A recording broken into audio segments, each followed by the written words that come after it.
So hello everyone, मैं उदित छिबर आप सबका अपने यूट्यूब चैनल में एक बार फिर से दोबारा स्वागत करता हूं। तो लास्ट में हमने जिस तरह से बात की थी कॉन्स्टिट्यूएंट असेंबली की, इंटरिम गवर्नमेंट की और इंडिया इंडिपेंडेंस गेन कर लेता है उसके बारे में, ठीक है। और मैंने आपसे बात की थी मैं आपके साथ एक इंटरिम गवर्नमेंट के ऊपर एक वीडियो बनाऊंगा। तो इंटरिम गवर्नमेंट जो हमने उस टाइम बात की थी, इंटरिम गवर्नमेंट जो आपकी 1946 में बनती है, ओके। तो ये आपकी बनती है, जैसे अगर मैं बात करूं इंडिपेंडेंस की, तो इंडिपेंडेंस से पहले आपकी एक इंटरिम गवर्नमेंट बनती है, ओके। और इंडिपेंडेंस के बाद पार्टीशन होता है, उसके बाद आपकी एक अलग गवर्नमेंट बनती है। 1949 में कॉन्स्टिट्यूशन लिखा जाता है, जो कि 26 जनवरी 1950 में कॉन्स्टिट्यूशन को अपनाया जाता है। अंडरस्टूड। तो ये हम इंटरिम गवर्नमेंट के ऊपर बात करेंगे आज, जो कि थोड़ा आपके UPSC pre point of view से थोड़ा इंपॉर्टेंट हो जाता है। अंडरस्टूड। तो स्टार्ट करते हैं। तो कॉन्स्टिट्यूशन हमें पता है, कॉन्स्टिट्यूएंट जुलाई 1945 में जिस तरह से आपके इंग्लैंड में जो पार्टी जीती है, वो एक आप ये कह सकते हैं वादा करती है कि हम आपको एक कॉन्स्टिट्यूएंट असेंबली देंगे जो आपका कॉन्स्टिट्यूशन फ्रेम करेगा। तो उसी के तहत कॉन्स्टिट्यूएंट असेंबली जो होती है कॉन्स्टिट्यूशन बनाना स्टार्ट कर देती है आपका। अंडरस्टूड। तो एक इसमें क्रिप्स आता है, क्रिप्स मिशन 1942 में। इसमें क्या होता है बेसिकली, 1942 जैसा आप सबको पता होगा, जो वर्ल्ड वॉर टू थी हमारी, वो 1939 से 1945 के बीच में चल रही थी। और इन बिटवीन ब्रिटिशर्स का क्या रोल था, जितने आपके प्रपोजल आ रहे थे जिसमें से क्रिप्स एक था कि किसी तरह से इंडियंस की पार्टिसिपेशन को वर्ल्ड वॉर टू में जाके इन्वॉल्व करें, कि इंडियंस आपका ब्रिटेन की तरफ से वर्ल्ड वॉर टू में लड़ाई करें। और तो इन बिटवीन जितनी भी एक्टिविटीज ब्रिटेन की तरफ से हुई, वो वर्ल्ड वॉर टू में इंडिया को धकने की हुई है। अंडरस्टूड। तो क्रिप्स आपका 1942 में यही था। तो क्रिप्स यहाँ पे क्या कहता है कि हम आपको कॉन्स्टिट्यूशन फॉर्म करके देंगे वर्ल्ड वॉर टू के बाद। अंडरस्टूड। तो इसी को काउंटर करने के लिए क्विट इंडिया मूवमेंट लॉन्च होती है कि वो जो भी कर रहे हैं बकवास कर रहे हैं, हमें अपनी क्विट इंडिया मूवमेंट स्टार्ट करनी है। तो इसको गांधी जी जो कहते हैं, वो कहते हैं post dated cheque from a fallen bank, कि एक बैंक जो गिर रहा है और वो भी वो चेक दे रहा है जो पोस्ट डेटेड है। अंडरस्टूड। तो ये सिंपल और सिंपल आपका इंपॉर्टेंट इस वजह से है कि गांधी जी ये रिमार्क्स देते हैं। तो आपसे यूपीएससी प्री में कोई पूछ सकता है कि ये रिमार्क्स आपके गांधी जी देते हैं, नेहरू जी देते हैं, कौन देता है, या फिर गांधी जी जो रिमार्क्स देते हैं वो किस मिशन को देते हैं। अगस्त ऑफर को देते हैं, क्रिप्स मिशन को देते हैं, वेवल प्लान को देते हैं, या साइमन कमीशन को देते हैं। तो इसमें आपने याद रखना है, ये जो होता है वर्ल्ड वॉर टू के बीच में जो क्रिप्स का मिशन आता है, उसके लिए गांधी जी रिमार्क्स देते हैं। अंडरस्टूड। तो ये यूपीएससी प्री के हिसाब से काफी इंपॉर्टेंट क्वेश्चन है। तो अभी बात करते हैं हम इसी चीज की। तो 1945 अगस्त में जैसे ही आपका वहां ब्रिटेन की गवर्नमेंट कहती है कि हम कॉन्स्टिट्यूशन देंगे, तो इसी के तहत 1946 में कैबिनेट मिशन इंडिया में आता है। तो 24 मार्च 1946 को कैबिनेट मिशन दिल्ली पहुंचता है बेसिकली इंडिया में। अब इसका इंटेंशन क्या होता है कि एक सिंगल कॉन्स्टिट्यूशन बनाना। पार्टीशन की बात होती है क्योंकि मुस्लिम लीग पार्टी पाकिस्तान को एक अपना पाकिस्तान ऑब्जर्व कर चुकी होती है कि हमें सेपरेट पाकिस्तान चाहिए। देसाई लियाकत पैक्ट या जितने भी मुस्लिम लीग के प्रपोजल होते हैं उसमें यही होता है कि एक सेपरेट स्टेट आपकी चाहिए, नॉर्थ वेस्ट आप कह सकते हैं, पंजाब और ईस्ट में। तो पर जो कैबिनेट मिशन आता है वो कहता है कि हम आपको एक सिंगल कॉन्स्टिट्यूशन देंगे, कोई पाकिस्तान के लिए सेपरेट कॉन्स्टिट्यूशन हम नहीं देंगे।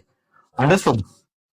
तो कैबिनेट मिशन का सबसे पहला तो पॉइंट यही रहता है कि आपको एक सिंगल कॉन्स्टिट्यूशन देना है। ये आपसे कोई पूछ सकता है कि वो पाकिस्तान के लिए अलग देते हैं, सिंगल तो सिंगल देते हैं। तो ये आपका प्री के हिसाब से एक मेजर बनता है।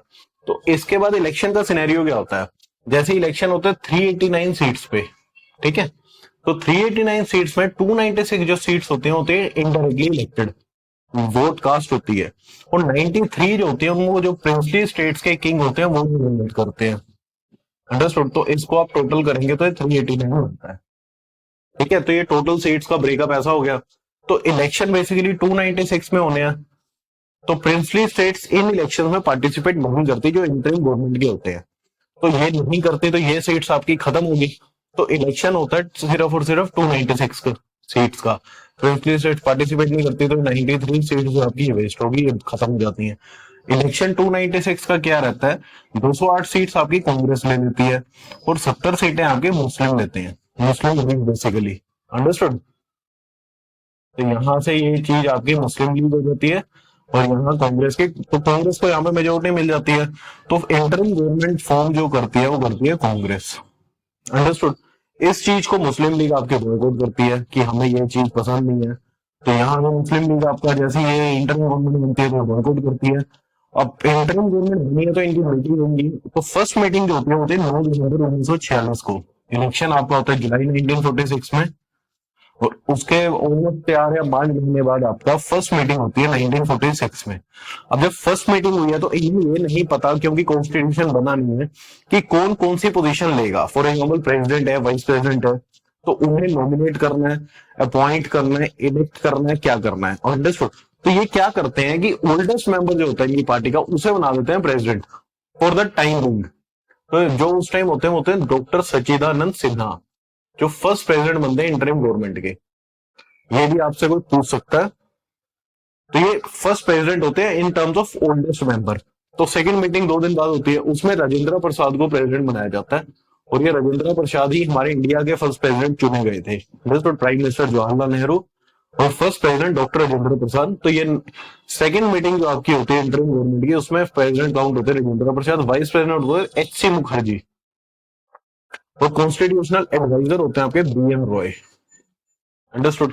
तो ये 3 पोस्ट हैं, ये आपसे कोई पूछ सकता है, अगर आपको याद रख सकते हैं तो बहुत अच्छा रहेगा कि president Rajendra Prasad, vice president HC Mukherjee और कॉन्स्टिट्यूशनल एडवाइजर BM रॉय होते हैं उसमें। जो थर्ड मीटिंग होती है उसके 2 दिन बाद, उसमें जवाहरलाल नेहरू एक रेजोल्यूशन पास करते हैं। अंडरस्टूड।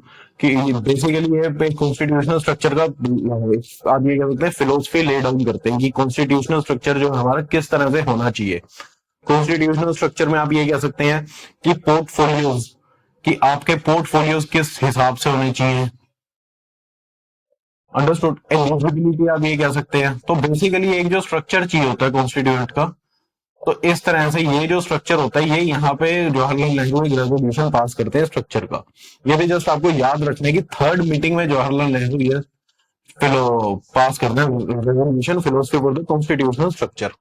अंडरस्टूड। तो 3 मीटिंग्स में हमने बात कर ली, तो ये तीनों काफी इंपॉर्टेंट रहती हैं। उसके बाद माउंट बेटन का प्लान आता है 1 साल बाद, ऑलमोस्ट 8 महीने बाद, तो 3 जून 1947 को। और ये पार्टीशन के लिए कॉल कर देते हैं, क्योंकि जैसे हमारा मुस्लिम लीग बॉयकॉट कर दिया तो वो ज्यादा देर तक चलना नहीं था, तो ये पार्टीशन के लिए बॉयकॉट कर देते हैं कि हम सेपरेट स्टेट बनाएंगे, और ये हमारी पार्टीशन लाइन रहेगी, जिसके इधर आपका इंडिया रहेगा, इधर आपका पाकिस्तान रहेगा।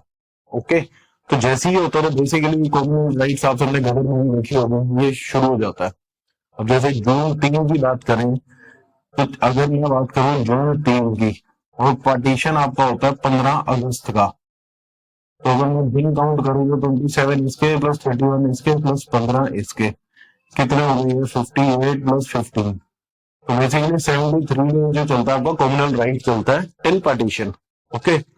तो प्रिंसली स्टेट्स भी जैसे ही आपका वो चलता है, तो अपने with respect to communal gender आपका रिलीजन, इसके बेसिस पे अपने आप को ज्वाइन करना शुरू कर देती है पार्टीशन के लिए। वो मैं आपको पॉलिटी में समझाऊंगा कि अगर हैदराबाद जितने और JNK के जो होते हैं, ये किस तरह से पार्टीशन के बाद अपने आप को कहां पे मिलाने की कोशिश करते हैं, किस तरह की रीऑर्गेनाइजेशन होती है। तो फिलहाल के लिए माउंट बेटन प्लान जो है, प्रिंसली स्टेट्स भी अपने आप को अलाइन करना शुरू कर देती है कंट्री के साथ। ओके। तो जैसे ही ये होता है, उसके बाद इंडिपेंडेंस इंडिया एक्ट आ जाता है, जिसमें independence from Pakistan, not from Britain. Okay. Independence from Pakistan, Indian independence act जो आता है वो पाकिस्तान की इंडिपेंडेंस से आता है। 15 अगस्त 1947 डेट काउंट होती है। और सबसे मेजर जो आपकी यहाँ पे 389 सीट्स थी, तो ये कॉन्स्टिट्यूएंट असेंबली में 389 सीट्स हैं सेम। बट जब आपने यहाँ पे पाकिस्तान डिक्लेयर कर दिया, आपका अगर मैं बात करूं कि इतना बड़ा एरिया था, आपने अगर इतने में पाकिस्तान दे दिया और इसको इंडिया कर दिया, और ये पाकिस्तान, तो टोटल जो आपका 389 था वो इतने का था, 389, है ना। अब जब आपने इसका कुछ परसेंट पाकिस्तान में दे दिया, तो ये जो परसेंट है इसकी भी तो सीट 389 से निकलेगी। तो इसी पार्टीशन के तहत इनका पार्टीशन होता है, जिसमें 90 सीट्स आपकी पाकिस्तान को मिलती हैं और 299 इंडिया को मिलती हैं। ओके। इसी के तहत फर्स्ट कॉन्स्टिट्यूएंट असेंबली होती है, जिसमें लॉ मेकर कॉन्स्टिट्यूशन बनता है, लॉ मेकिंग स्टार्ट हो जाती है आपके इंडिया में। और JV मावलंकर फर्स्ट स्पीकर होते हैं कॉन्स्टिट्यूएंट असेंबली के ऑफ इंडिपेंडेंट इंडिया। ओके। 26 नवंबर 1949 को। तो ये बेसिकली पॉलिटी का पार्ट है। मैं पॉलिटी इसके बाद पॉलिटी स्टार्ट करूंगा, तो उसमें आपको थोड़ा अच्छे से समझ आएगा तो टिल 1926 नवंबर 1949 मीन्स 15 अगस्त 47 से 26/11/49 तक जो आपके इंटरिम गवर्नमेंट कॉन्स्टिट्यूएंट असेंबली चलती है उसके फर्स्ट स्पीकर रहते हैं जीवी। और इसके बाद 26 नवंबर 1949 को आपका कॉन्स्टिट्यूएंट बन जाता है इंडिया का, जिसे 2 महीने बाद 26 जनवरी 1950 को अडॉप्ट किया जाता है रिपब्लिक डे के नाम पे। अंडरस्टूड? तो ये स्टोरी बेसिकली आपकी पॉलिटी की है, बट क्रोनोलॉजी के तहत और हिस्टोरिकल पॉइंट ऑफ व्यू से थोड़ी इंपॉर्टेंट थी, तो मैंने एक सोचा लेक्चर आपको इस पर बताऊं। और क्योंकि यूपीएससी में जो क्वेश्चन आएगा वो हो सकता है हिस्ट्री कैटेगरी का हो या पॉलिटी का हो, तो आपको याद रखना है। और इसके बाद इंडिया इंडिपेंडेंट हो जाती है। अब जैसे इंडिया इंडिपेंडेंट हुई है तो सबसे बड़ा चैलेंज क्या होता है कि कोई स्टेट कहीं है, कोई इसी ही बात करें अगर ये पाकिस्तान जैसे अलग हुआ है 389 सीट्स के साथ आपने 299 सीट्स इंडिया में रखी हुई हैं, बट अब जब इंडिया आपको नहीं मिल गया, इंडिया ऐसा नहीं है, ये ऐसा है, इसमें कुछ यहाँ पे कुछ है, कोई राजा रह रहा है, यहाँ पे कोई राजा रह रहा है, यहाँ पे कोई राजा है, यहाँ पे कोई राजा है। तो इसके बाद ये बेसिकली पॉलिटी का पार्ट है, मैं बार बार कह रहा हूँ, तो इसे इतना ज्यादा सोचने की जरूरत नहीं है कि समझ नहीं आना, पॉलिटी में अच्छे से समझाऊंगा। बट इसमें होता कि इंडिया जैसे इंडिपेंडेंट होती है तो रीऑर्गेनाइजेशन ऑफ स्टेट्स का एक बहुत बड़ा चैलेंज रहता है कि किस स्टेट को किस हिसाब से आप मॉनिटर करेंगे। तो मॉनिटर करने के लिए आप किस स्टेट्स को क्या कैटेगरी के हिसाब से रीऑर्गेनाइज करेंगे, किसमें क्या चीज अच्छी है, इकोनॉमिक पॉइंट ऑफ व्यू से वहां पे ग्रोथ क्या होगी, सोर्स ऑफ इनकम क्या होगी, लैंग्वेज बेस क्या होगा, कम्युनल बेस क्या होगा, तो किसको लैंग्वेज के आधार पे ऑर्गेनाइज करना है, किसे मेजोरिटी ऑफ आप ये कह सकते हैं रिलीजन के आधार पर रखना है, अपनी सोर्स ऑफ इनकम एग्रीकल्चर ज्यादा है उसके बिहाफ पर रखना है। तो इन सब कैटेगरी के हिसाब से 4 part A, part B, part C, part D में स्टेट्स को कैटेगराइज किया जाता है। और इनको कैटेगराइज के लिए 3 कमीशन होना है, बिहार कमीशन, जेवीपी कमीशन और फैज अली कमीशन। ये 3 कमीशन पॉलिटी का पार्ट है, मैं नेक्स्ट में स्टार्ट करूंगा। और जो जेवीपी कमीशन होता है ये वही कमीशन है पट्टा भाई सीतारमैया जो आपके सुभाष चंद्र बोस के सामने इलेक्शन कंटेस्ट करते हैं हरिपुरी सेशन में 1939 के। अंडरस्टूड? जो हमने लास्ट में बात की थी जिसमें गांधी जी और सुभाष चंद्र बोस जी एक दूसरे के सामने आ जाते हैं, तो ये उनका पार्ट है। तो सिंपली ये लेक्चर था जो आपको मेरे हिसाब से एक बार आप दोबारा रिपीट कर सकते हैं, कहीं आपको कुछ मिसिंग लगता है तो आप मुझे बता सकते हैं, मैं उसके ऊपर एक स्पेशल सेशन ले सकता हूँ और आपको थोड़ा अच्छे से समझाने की कोशिश करूंगा। Otherwise UPSC pre point of view से जितना रिक्वायर्ड था मैंने वो कोशिश की है कवर करने की, आप प्रीवियस ईयर पेपर देख सकते हैं। और हिस्ट्री यहाँ पे हम खत्म करते हैं। इन केस आपको हिस्ट्री में कुछ और चाहिए या कुछ आपको लगता है जो रह चुका है तो वो हम अलग से डिस्कस कर सकते हैं। अदरवाइज जो हमारा 1949 तक हमने कवर किए, इसके आगे की भी आप ये कह सकते हैं 1950 तक हिस्ट्री रहती है, बट वो हिस्ट्री से ज़्यादा पॉलिटी एंड इकोनॉमिक्स में कवर होती है। तो हम इससे आगे का जो पार्ट है वो इकोनॉमिक्स और पॉलिटी में कवर करेंगे, उसमें हिस्ट्री कुछ परसेंट है, अदरवाइज आपका पॉलिटी और इकोनॉमिक्स ज़्यादा है कि 5 ईयर प्लान्स क्या होते हैं, गवर्नमेंट स्ट्रक्चर क्या रहता है, कौन क्या बनता है, कौन सी नीति आपकी जो 1965 का वॉर होता है वो किसके बीच में होता है। तो ये हम सब इकोनॉमी और पॉलिटी में खत्म स्टार्ट करेंगे। तो हिस्ट्री यहीं पे खत्म होती है, एक बार दोबारा रिवाइज कीजिए। और रही बात नोट्स की काफ़ी रिक्वेस्ट आई है मेरे पास, तो मैं नोट्स का यही कहूँगा कि नोट्स अवेलेबल हो सकते हैं, बट ये जो वीडियो सेशन बनाने का मतलब यही था कि आपको नोट्स ना बनाने पड़े। आप कभी भी कोई भी बुक्स पढ़ते हैं तो बुक्स के अंदर जो भी आपको डाटा समझ नहीं आता तो आप ये वीडियो रिकमेंड या रेफर कर सकते हैं ताकि आपके मन में एक स्टोरी बिल्डअप हो। मैं यही करूँगा कि अगर आप स्टार्टिंग फर्स्ट लेक्चर से अगर कंटिन्यू देखेंगे 40 लेक्चर तो अमूमन टाइम ज़्यादा लगेगा, बट आपके माइंड में एक क्रोनोलॉजी पूरी बिल्डअप हो जाएगी किस तरह से क्या क्या क्या मेजर हुआ है। और प्री पॉइंट ऑफ व्यू से भी आप देखेंगे तो कुछ या मैक्सिमम क्वेश्चन उसमें कवर हो रहे हैं। अंडरस्टूड? इन दी एंड आपको फिर लगता है पीडीएफ चाहिए तो मैं पीडीएफ प्रोवाइड करवा सकता हूँ, कोई इश्यू नहीं है। अंडरस्टूड? तो हिस्ट्री हम यही खत्म करते हैं। नेक्स्ट लेक्चर जो हम स्टार्ट करेंगे वो करेंगे पॉलिटी का। तो पॉलिटी का मैं आपके साथ बेसिक से शुरू करूंगा कि इंडिया में पॉलिटी कैसे आई। अदरवाइज पॉलिटी स्टार्ट आपकी यहीं से होती है, रेगुलेटिंग एक्ट 1773 से, जो आपके चार्टर एक्ट आते हैं, देन इंडियन काउंसिल एक्ट आते हैं, हम बेसिक वहीं से लेंगे। उसके बाद इंडिया की पॉलिटी कैसे अलग हो जाती है ब्रिटेन से आफ्टर 1950 वो हम बात करेंगे। आज की डेट में पॉलिटी का क्या स्ट्रक्चर है वो हम बात करेंगे। Understood? Through for UPSC point of view only. और उम्मीद करता हूँ लेक्चर आपको समझ आया होगा, तो प्लीज़ वीडियो को लाइक एंड शेयर जरूर कीजिए और चैनल को सब्सक्राइब करना मत भूलिए। इन दी एंड थैंक यू एंड जय हिंद।